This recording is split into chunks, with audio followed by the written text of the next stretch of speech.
Selamat datang di Dunia Manji. Hari ini saya mau membahas seorang gitaris fingerstyle yang sangat jago mainnya, Alif Ba Ta.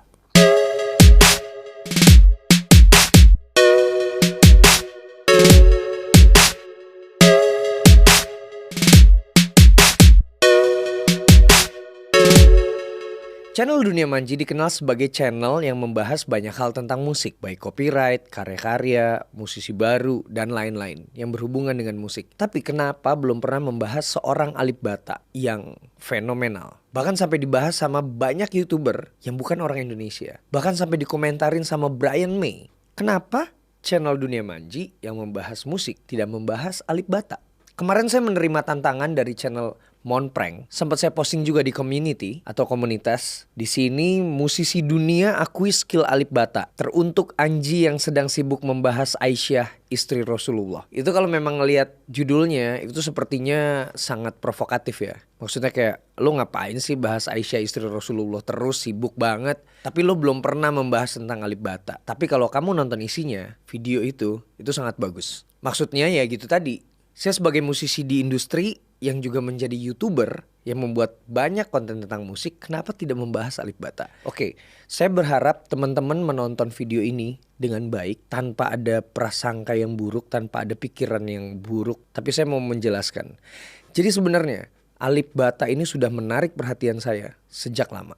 Pastinya karena saya melakukan riset, saya nonton banyak video musik, saya menonton video-video cover orang-orang yang bagus-bagus gitu. Bahkan saya memproduseri seorang musisi cover, Cynthia Gabriela, sampai akhirnya sekarang mau merilis album. Pastinya seorang Alif Ba Ta yang memiliki subscribers banyak, memiliki followers banyak, dan video-videonya viral, bahkan sampai ke luar negeri, pastilah menarik perhatian saya. Bahkan saya juga follow loh akun Instagramnya. Kami saling follow sampai ada satu kejadian. Saya berharap sekali lagi teman-teman tidak menganggap ini sebagai suatu hal yang jelek ya. Tapi saya akan jelaskan nanti di belakang. Jadi waktu itu saya pernah meminta Mas Alif untuk berkolaborasi. Berkolaborasi di channel Dunia Manji. Ngobrol-ngobrol sama saya sekaligus menunjukkan kemampuannya sambil juga berkolaborasi dengan saya nyanyi bila memungkinkan. Akhirnya saya DM. Halo Mas Alif, collab yuk. Lalu dijawab, wah bener Mas, iya betul. Mas Alif kirim nomornya, nanti personal saya yang akan mengatur jadwal. Jawabannya sungguh mengejutkan saya sih saat itu. Saya orangnya gak bisa diatur-atur Mas. Waduh, saya bingung ya saat itu. Maksud saya adalah akan ada orang yang mengatur jadwal gitu supaya gampang. Tapi ternyata kesannya seperti saya gak bisa diatur-atur gitu.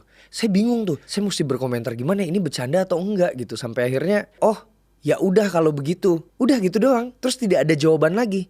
Oke, artinya dia serius. Saya hapusin pesan-pesan saya, unsend bisa kan kalau di Instagram di DM. Lalu dia juga menghapus semua pesan-pesannya. Artinya memang saat itu mungkin Mas Alif serius gitu. Kalau misalnya Mas Alif nonton ini atau Alifers nonton, jadi maksud saya sebenarnya bukan mau mengatur-atur, tapi mau mengatur jadwal supaya enak ketemunya. Karena biasanya jadwal saya memang diatur oleh seorang personal manager. Ketika saya janjian sama orang itu biasanya batal. Orang misalnya saya janjian sama orang media, saya janjian sama teman-teman YouTuber, saya janjian sama teman-teman artis untuk melakukan sesi wawancara atau kolaborasi di YouTube atau manapun, itu pasti melalui personal manager. Personal manager saya bicara dengan personal manajernya dia, atau dengan dianya langsung kalau misalnya memang ternyata dia tidak mempunyai personal manager gitu. Jadi setelah itu saya bingung kan, oh ternyata memang orangnya unik ya gitu. Sampai akhirnya banyak banget yang nanyain dan meminta saya berkolaborasi dengan Alif Ba Ta. Saya sempat posting waktu itu di Instagram, di story. Begini loh alasannya, akhirnya saya posting waktu itu capture-annya. Dan Mas Alif waktu itu akhirnya menghubungi saya. Mas saya cuma bercanda, tapi sampean ngerasanya saya serius. Terus saya bilang, Mas Alif, tapi kalau misalnya bercanda, kenapa waktu itu pas saya jawab oke terus gak ada lanjutannya lagi nih gitu. Lalu setelah itu ada teman saya merespon, orang Jogja. Jadi dia ini publisher dan cukup bagus. Teman-teman kalau saya sebutkan namanya pasti tahu dia siapa. Tapi saya gak sebutin namanya karena saya udah bilang sama dia bahwa aku gak akan nyebutin namamu, tapi aku akan masukin sebagai materi videoku gitu. Jadi waktu itu temanku ini dia mempunyai publisher yang nawarin Mas Alif untuk mengurus konten ID-nya, mengurus konten-kontennya, aset digitalnya. Tapi jawabannya waktu itu Mas Alif juga agak-agak unik juga sih. Alah emang bisa diduitin, alah emang begini-begini gitu. Sampai akhirnya teman saya kayak, ini maksudnya kan kita mau nolong, kita mau mengelola gitu. Cuma karena memang sambutannya kurang bersahabat, ya akhirnya gak jadi. Nah tapi dengan konten ini saya bukan berarti mau ngejelekin Mas Alif, atau saya mau bilang bahwa Alif Ba Ta itu tidak oke. saya mencoba untuk melihat channel-channelnya Monprank. Di situ terlihat bagaimana Mas Alip kontennya diakui oleh orang lalu didaftarkan ke TuneCore. Dan akhirnya kontennya seperti dimiliki oleh orang. Nah sebenarnya yang pentingnya publisher adalah untuk mengurus hal-hal seperti itu gitu. Jadi maksudnya teman saya adalah untuk mengurus hal-hal seperti itu. Mungkin saat itu belum terfikirkan. Saya juga mengerti, saya menonton channelnya Monprank. Hampir semua videonya saya tontonin akhirnya sebelum membuat video ini. Di situ kan terlihat ada konten-kontennya Mas Alip dicuri, sampai akhirnya menghubungi TuneCore, dan akhirnya dirilis, dikembalikan. Nah itu tidak akan terjadi jika ada publisher yang mengurus konten-kontennya atau aset digitalnya. Well, saya mengerti. Mungkin aja Mas Alip emang bodoh amat sama hal itu. Beberapa komentar juga saya baca, wah Mas Alip ini memang humble. Mas Alip ini tidak mengharapkan uang. Dia memang senang berkarya aja di YouTube, membuat cover, fingerstyle dan lain-lain. Dia senang aja bikin. Oke, saya mengerti kok tentang itu. Tapi ketika itu bisa menghasilkan uang dan lalu dimiliki oleh orang lain, itu kan sebenarnya kurang pas ya. Saya rasa Mas Ali patut untuk mendapatkan itu karena dia membuat konten, dia mengedit sendiri. Saya nonton videonya yang review cara recording. Di situ saya lihat bagaimana Mas Ali menggunakan handphonenya untuk mengedit video dan itu sangat menginspirasi orang-orang gitu. Dan dari apa yang saya pelajari, banyak orang-orang suka sama channel Alip Ba Ta. Itu karena Mas Alip di situ terasa begitu dekat, terasa seperti oh ini salah satu dari gue nih. Dan Mas Alip menginspirasi dengan berkarya melalui handphonenya. Semua audionya cuma pakai Sony kecil, terus dia pakai Boya mic-nya, lavalier microphone, terusnya dia pakai handphone power director ngeditnya. Itu seperti menunjukkan bahwa kita bisa berkarya dengan cara yang sederhana, dengan gadget apapun. Untuk itu saya mengerti gitu. Makanya banyak orang-orang bilang udahlah gak usah peduliin Mas Alip mah cuma pengen berkarya aja. Saya mengerti, berkarya itu bagus. Tapi ketika ada nilai ekonominya, itu patut untuk diurus. Karena itu haknya Mas Alip. Daripada kena ke orang, daripada diambil orang, ya akhirnya kayak seperti yang terjadi itu di TuneCore. Ada orang mengambil haknya, lalu mengakuinya. Kan itu gak enak ya. Kita bikin karya. Saya juga ada kok karya-karya yang gak saya monetize. Ada lagu-lagu yang saya lempar aja, tapi tetap dilindungi oleh Content ID. Ketika ada orang yang mau mengambil itu tidak bisa.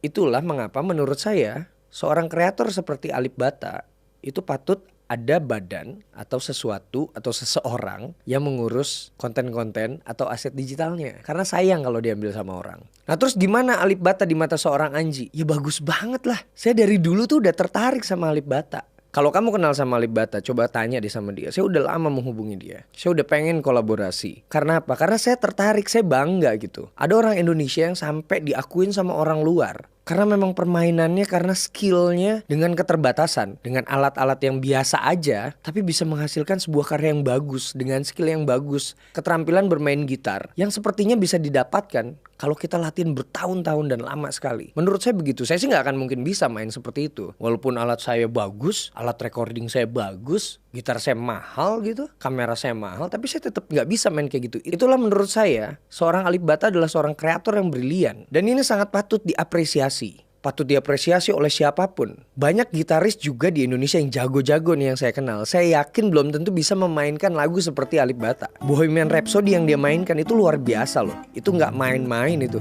Itu susah banget. Terusnya lagunya Maher Zain yang kedengarannya sederhana.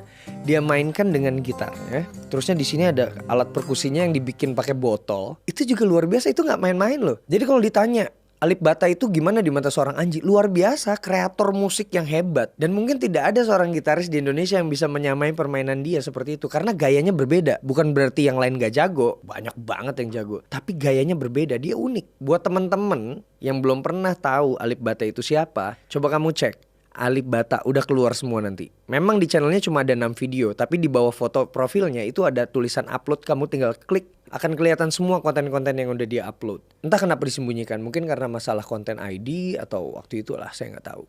Jadi sekali lagi, Alip Ba Ta ini adalah seorang kreator musik yang sangat potensial, yang sangat berbakat, yang sangat menginspirasi dengan segala kesederhanaannya, dengan segala keterbatasan alatnya, tapi bisa menghasilkan sebuah konten yang bagus. Ya saya sih berharap bisa berkolaborasi langsung sama Mas Alip Ba Ta. Karena memang saya sudah menginginkannya sejak lama. Nah ketika teman-teman nanyain, sampai akhirnya Monprank membuat ini, akhirnya saya bicara.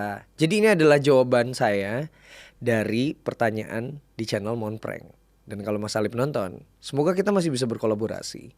Buat teman-teman yang belum tahu Alip Ba Ta itu siapa, kamu harus tahu. Kamu buka channelnya, lihat video-videonya, itu dia sangat hebat. dengan segala keterbatasan alat, tapi dia bisa membuat konten yang bagus dengan skill yang sangat bagus, istimewa menurut saya. Dan satu lagi, berhubungan dengan konten ID, berhubungan dengan publisher, berhubungan dengan copyright dan lain-lain yang menyangkut konten Mas Alif Ba Ta, itu nanti saya akan jelaskan di video lain, video selanjutnya yang berhubungan dengan copyright, berhubungan dengan konten ID dan lain-lain. Saya akan bicara dengan pakarnya. Kenapa orang bisa mengambil konten orang lain, dimasukkan ke TuneCore, CD Baby, atau agregator lain, dan akhirnya mereka mendapatkan uangnya. Bukan mereka yang bikin, kreatornya orang lain, tapi mereka yang mendapatkan hasilnya dari penjualan digitalnya. Itu aneh kan? Itu akan saya bahas di video lain. Buat Alipers, dukung terus Mas Alif Ba Ta untuk terus berkarya. Jangan terlalu ngerusuhin dia. Saya jadi mulai bisa membaca si karakternya. Memang dia orangnya cuek aja gitu. Dan bilangin sama Mas Alif, collab sama Anji. Jangan lupa senyum hari ini. Tungguin konten selanjutnya ya. Akan keren bicara tentang copyright dan lain-lain.